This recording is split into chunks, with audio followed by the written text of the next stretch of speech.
Hello everybody, welcome back to Lyons Family Farms. If you've seen the last video, you've seen me mowed down some hay. So it is Monday morning right now, it's about 10 o'clock.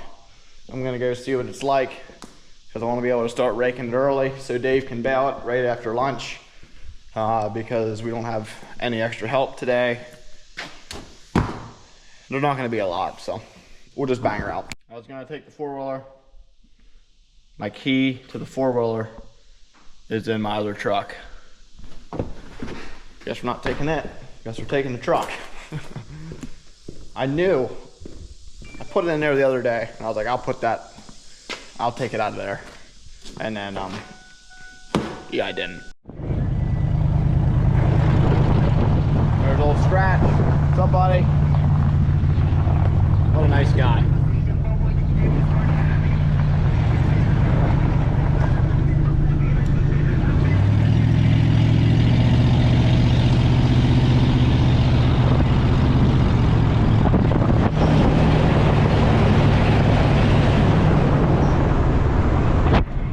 So I don't know, I think I'm gonna be able to start right now. I think I'm gonna have to give it another hour of sunlight, which I kind of expected. This field's pretty much all clover. Hay's ready, it's just tough. Yet from the dew.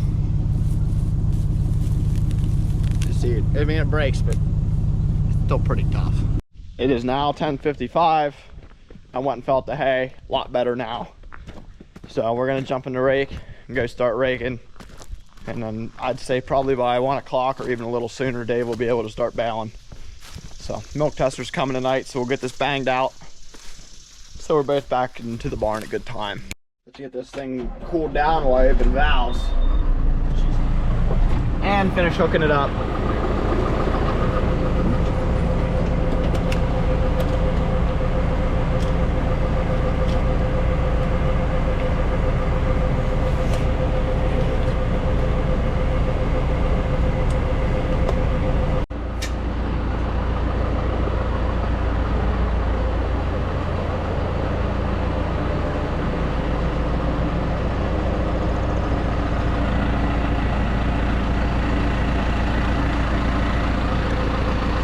It's go time. Since this is a relatively light crop, I raked this completely backwards than normal. I did the outsides, I just kept raking it in until I had all the outsides raked in, and then now I just raked the end rows right into the long ones. You see, there's no end rows, so it's an easy way of doing this whenever the crop's light.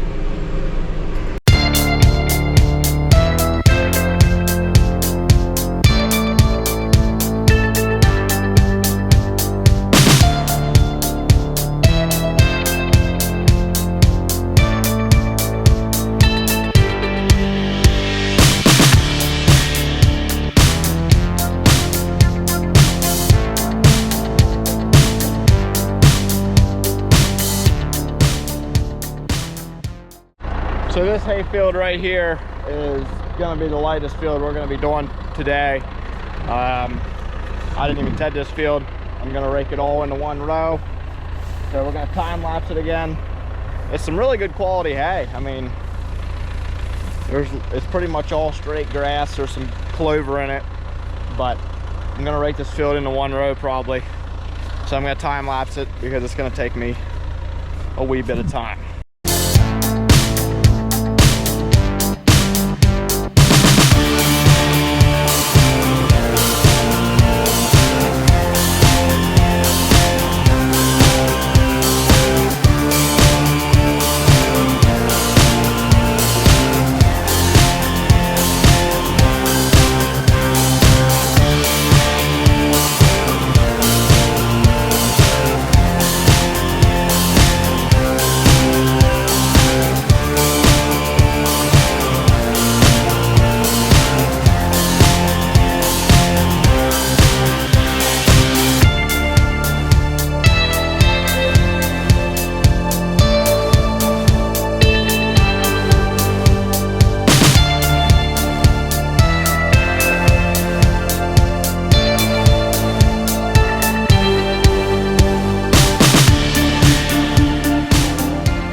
some nice stuff.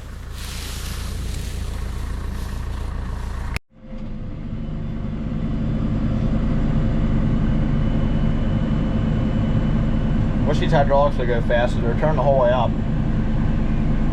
But that's it.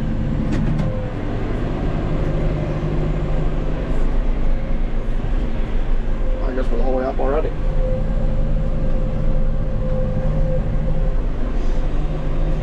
There's Lane. Spread manure. So they've been down here for a little bit.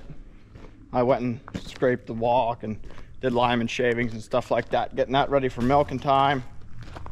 But I'm gonna go gather up. There's 2 bales over there, 2 or 3 up there. He hadn't ripped me back yet.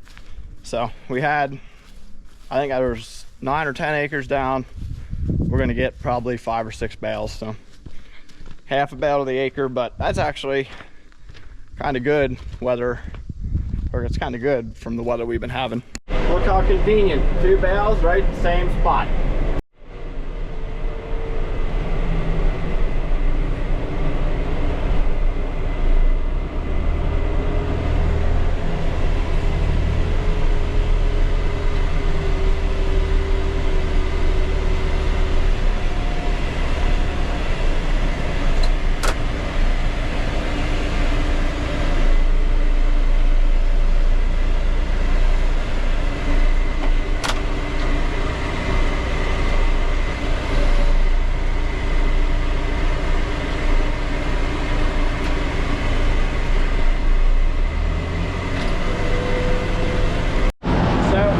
Time, and it's milk test tonight. We got the meters hooked up. Craig is over there getting a sample from Dave right now. We do this once a month. I'll talk a little bit about why we do it here. So one of the big reasons to test milk is we see what each cow gives, how much butter fat, how much protein, and her somatic cell count, and we will get a total at the end of all the cows combined on what that number is. And that helps us make decisions on what cows to breed, what cows to keep around, which cows to sell. So it gives you a really good idea down to the specifics of what's going on with the cow to make your decision. That's just the broad overview. We could get really deep with it, but no one probably really wants to do that. Just know that the lower the somatic cell is, the more you get paid, and the higher your butter fat and protein is, the more you get paid. You're looking for that magic number of 7, and you want a low somatic cell.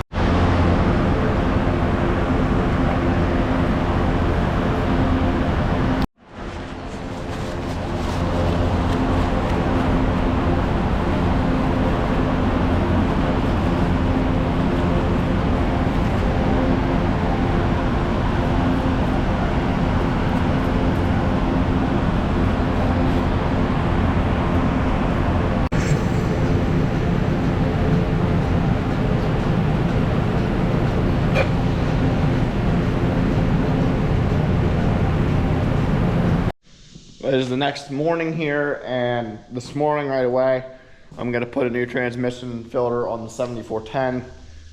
It said my pressure was not right last week, so we're going to go putting a new filter on before we get too deep into the trying to figure out the problem. So let's get this filter out of the box.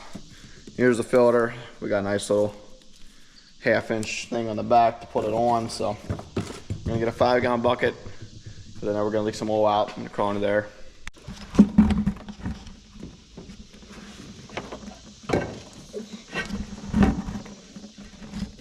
Hey, they sure didn't make this easy. My gosh.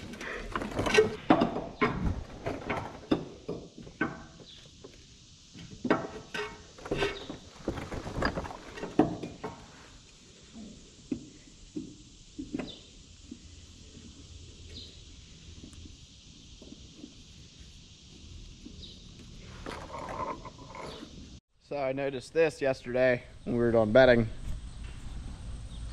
and that's not good.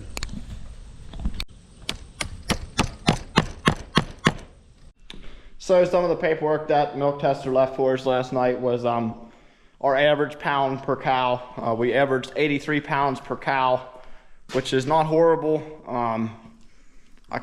my goal is to be up into the 90s and stay in the 90s. We get into the 90s sometimes, but my goal would be kind of to stay in the 90s or even get into the upper 90s.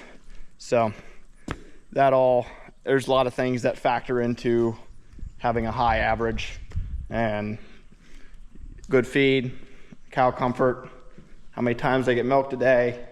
So there's lots of things that go into it, and you got to just be mindful of what you're doing to get to where you want to be.